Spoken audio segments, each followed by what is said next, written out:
because they were very, very close, too much. Thokozani speaks softly in halting sentences about what happened to her daughter, 2-year-old Yonelisa, and her 3-year-old cousin, Zandile. Thokozani asks that we not film her face. Her family doesn't want to attract even more unwelcome attention. Yonelisa, her first and only child. She liked to sing? Yeah, she liked to sing, even if he was not perfect. Thokozani was inside the house, right there in the kitchen. The girls, they were playing right here. She says she was checking on them every single 5 minutes when all of a sudden she realized they'd gone silent.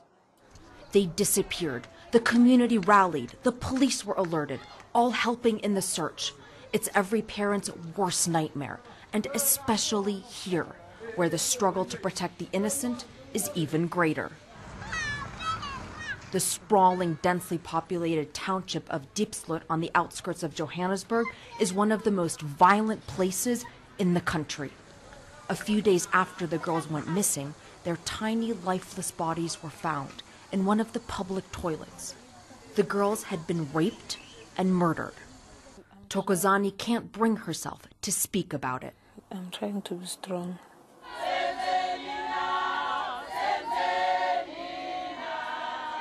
What have we done? What have we done? The sorrowful refrain of a popular liberation movement song. Diepsloot residents protest outside of the courthouse as 5 suspects made a brief routine appearance inside. Arrests are rare, and only 6% of rape cases lead to convictions. But rape itself is hardly an isolated incident.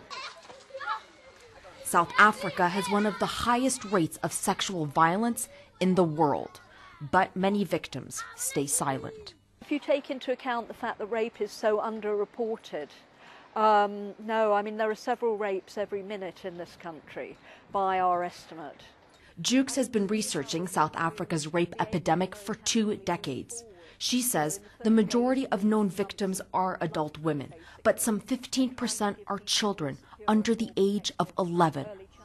Outside of Thokozani's home, a box is filled with the girls' shoes. She says she'll donate them, but not yet. Her pain just too raw. She's always next to me, so when I think of that, I feel like crying.